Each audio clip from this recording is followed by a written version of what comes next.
حضرت سیدنا مجدد دین و ملت اعلی حضرت امام الشاہ احمد رضا خان فاضل بریلوی رحمۃ اللہ تعالی علیہ، آپ کے لحاظ سے میں مختصراً آپ کے سامنے رکھتا ہوں.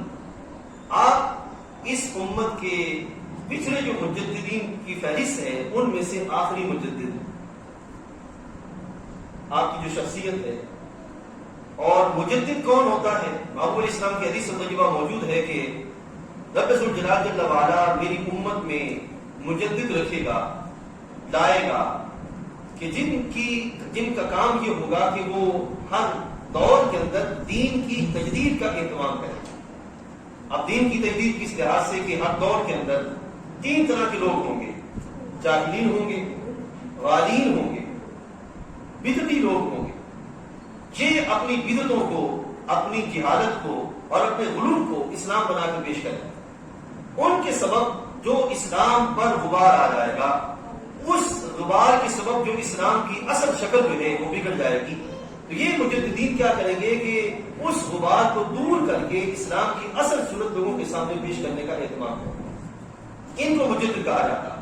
ان کو رب ذوالجلال جل وعلا خاص صلاحیتیں عطا فرماتا ہے اور یہ ان صلاحیتوں کے اعتبار سے دو کام کرتے ہیں. ایک کام یہ کرتے ہیں کہ اپنے سے پہلے جتنا بھی اسلامی علوم کا ذخیرہ ہوتا ہے، صحیح علم کا، اس کو سنبھالنے کا اہتمام کرتے ہیں. اور دوسرا کام یہ کہ ان بنیادوں پر اگلے آنے والے سال کے لیے ایسے قواعد عطا فرماتے ہیں کہ جن قواعد کی بنیاد پر آنے والے دور میں جو فتنے ہوتے ہیں ان کو کلا کما ہو جاتا ہے. یہ مجدد کا کام ہوتا ہے. حضرت امام احمد رضا خان رحمۃ اللہ تعالی علیہ، جن سے منسوب ہم بریلوی یہ لفظ بولا جاتا ہے، بریلوی، تو آپ کی طرف منسوب ہونے کے سبب یہ لفظ بریلوی جو ہے وہ بولا جاتا ہے. ابھی تھوڑی سی اس کی میں بھی وضاحت رکھ کے دیتا ہوں. تو حضرت امام احمد رضا خان رحمۃ اللہ تعالی علیہ آپ اس امت کے آخری مجدد ہیں. اب آپ کے دور میں کون کون سے فتنے ہوئے؟ مختصراً شان الوہیت کے لحاظ سے فتنے ہوئے. اب ان فتنوں میں سے ایک فتنہ کہ اللہ تعالیٰ نعوذ باللہ نقل کفر نباشت کہ اللہ تعالیٰ جھوٹ بول سکتا ہے. یہ اس طرح کے فتنے مارکیٹ میں اللہ تعالیٰ جل وعلا کے لحاظ سے. ایسے ہی اس شان رسالت کے لحاظ سے فتنے آئے، اولیاء کاملین، اور اس طرح اور بہت سارے فتنے جو کہ مارکیٹ میں آئے. پھر حدیث کے لحاظ سے اور اس طرح کی ساری باتیں وہ فتنوں کے اعتبار سے سامنے آئیں. ان فتنوں کے سامنے سیدی اعلی حضرت مجدد دین و ملت الشاہ امام احمد رضا رحمۃ اللہ تعالی علیہ، آپ نے اپنی جملہ صلاحیتوں کو استعمال کرتے ہوئے ان فتنوں کے سامنے بند باندھا. اپنے دور میں بند باندھا، اور بند اس طرح باندھا کہ آپ سے صورت مسئلہ بصورت فتویٰ پوچھا جاتا. حضرت یہ معاملہ ہے، اس پہ کیا ارشاد؟ یہ معاملہ ہے، اس پہ کیا ارشاد ہے؟ اب اس پر اعلی حضرت رحمۃ اللہ تعالی علیہ ایسا ہرگز نہیں ہے کہ ایک سوال آیا مین کہ ایک سطر کا سوال ہے تو ایک سطر کا جواب دے دیا، ایسا معاملہ نہیں. بلکہ آپ سے سوال کیا جاتا تو اس سوال کے جواب میں اعلی حضرت رحمۃ اللہ تعالی علیہ پوری کتاب تحریر فرماتے، پوری کتاب. اور وہ کتاب محض اٹکل پچو نہیں ہوتے تھے، ادھر سے پکڑا ادھر سے پکڑا ادھر سے پکڑا اور نہیں چھوڑا، نہیں، بلکہ ان کتابوں میں سے ایک یہ سوال کا جواب یہ کتاب میرے پاس ہے.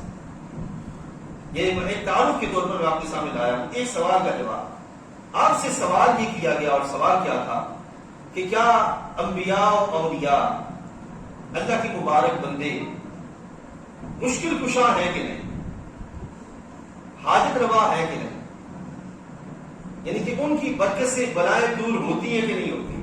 یہ آپ سے سوال کیا گیا. اب آپ یہ بھی فرما سکتے تھے کہ ہوتی ہیں، ضرور ہوتی ہیں، اس میں کوئی شک نہیں، یہ بھی ہو سکتا تھا، بات ختم ہو جاتی. لیکن حضرت رحمۃ اللہ تعالی کے سامنے جب سوال آیا، آپ نے اس وقت اس سوال کے جواب میں یہ کتاب لکھی، یہ جواب لکھا. اب اس جواب میں آپ نے اس موضوع کے لحاظ سے 60 آیتیں اور 300 حدیثیں پیش کی.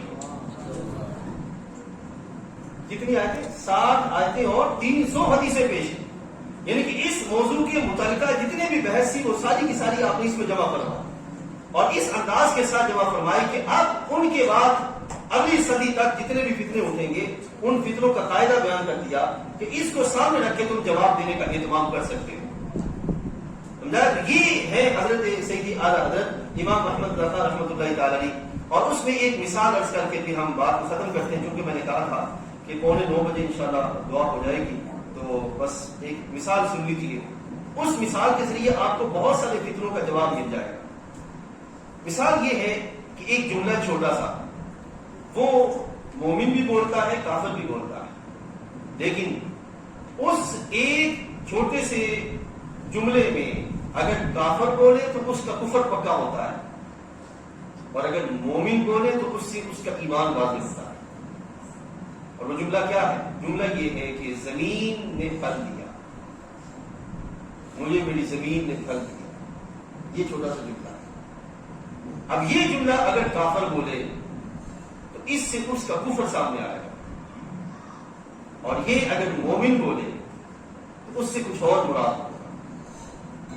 اب وہ کیا؟ اگر کافر بولے تو چونکہ جو کافر ہے اس کو اللہ پہ یقین نہیں ہے، اس کائنات کے اندر اللہ کی قدرت کا جو نظام ہے اس پر اس کو ایمان ہی نہیں ہے. اس کا ذہن یہ ہے کہ یہ جو زمین ہے از خود دینے والی ہے، اللہ کے دیے سے دینے والی نہیں ہے. اس لحاظ سے وہ کہہ رہا ہے کہ مجھے زمین نے دیا، کیا مطلب اور کوئی دینے والا نہیں ہے، دینے والی زمین ہی ہے اللہ کے مقابلے میں. تو یہ کیا ہو گیا؟ شرک ہو گیا. یہ کیا ہو گیا؟ کفر ہو گیا.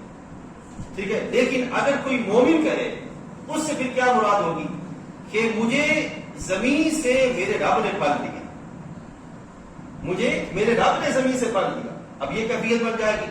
ابھی اسی ایک مثال کو اٹھا لیں اور جملہ آپ مشرکین کے جو انداز ہے اس پہ لے جائیں.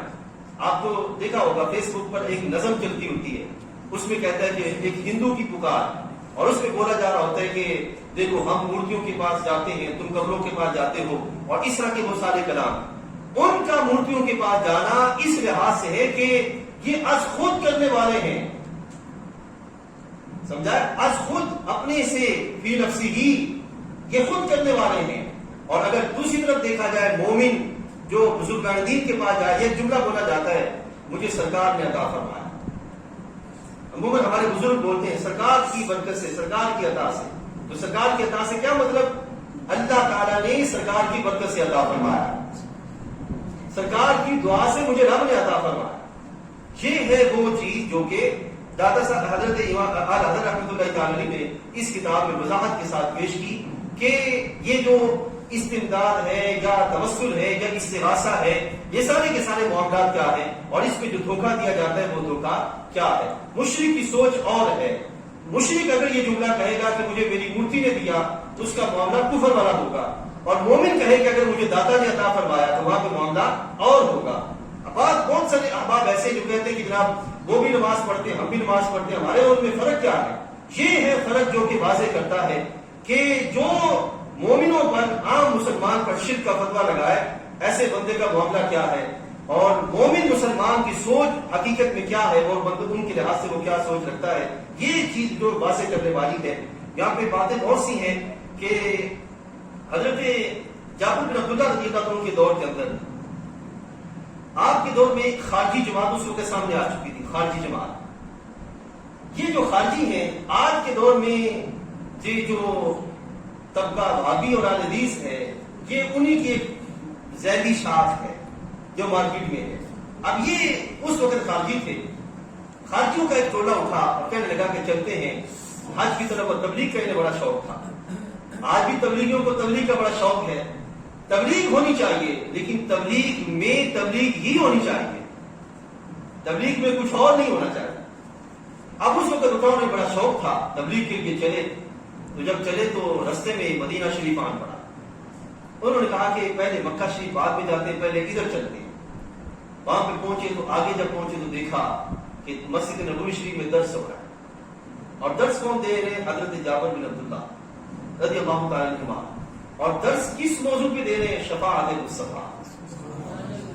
اس موضوع پہ درس ہو رہا ہے مسجد نبوی شریف میں. دینے والے کون؟ جابر بن عبداللہ. اب اس مقام پر حضرت جابر بن عبداللہ رضی اللہ تعالیٰ کے سامنے اس نے جا کے کہا کہ یزید بن فقیہ غالباً ان کا نام ہے، جا کے کہا کہ جو بندہ قبر میں جہنم میں جائے گا اسے دوبارہ نکالا نہیں جائے گا. جو جہنم میں جائے گا اسے نکالا نہیں جائے گا، کیونکہ خارجیوں کا عقیدہ تھا کہ گناہ کبیرہ کے سبب ہوتا ہے کافر ہو جاتا ہے اور پھر وہ چلا جاتا ہے جہنم میں جائے تو نکالا نہیں جائے گا۔ اب اس وقت حضرت جابر بن عبداللہ نے پوچھا کہ بتاؤ قرآن مجید میں مقام محمود والی بھی کوئی آیت ہے کہ نہیں ہے؟ اس نے کہا وہ کون سی؟ میں عسیٰ ان یبعثک ربک مقاما محمودا۔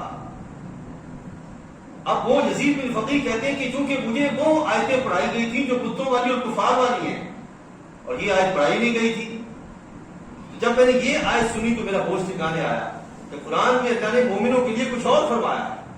تو میں نے پوچھا کہ بتائیں عسیٰ ان یبعثک ربک مقاما محمودا، یہ مقام محمود کیا ہے؟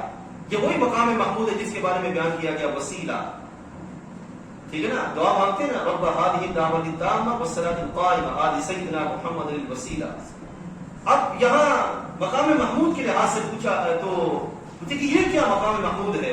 پھر بتایا گیا کہ یہ مقام محمود وہ ہے کہ جس پر کھڑے ہو کر سرکار امت کے لیے مانگیں گے رب عطا فرمائے، یہ ہے مقام محمود۔ اس اعتبار سے یہ جو ہے کہ وہ بھی پڑھتے ہیں ہم بھی پڑھتے ہیں، کوئی مسئلہ نہیں ہے، بہت بڑا مسئلہ ہے۔ اپنے عقائد واضح رکھنا ضروری ہے، اپنے معاملات درست رکھنا ضروری ہے، کیونکہ انہی سے ہی ایمان میں سلامتی آتی ہے اور انہی سے سرکار کی محبت میں پختگی آتی ہے۔ رب ذوالجلال جل وعلا ہم سب کا حاضر ہونا اپنی بارگاہ میں قبول فرمائے۔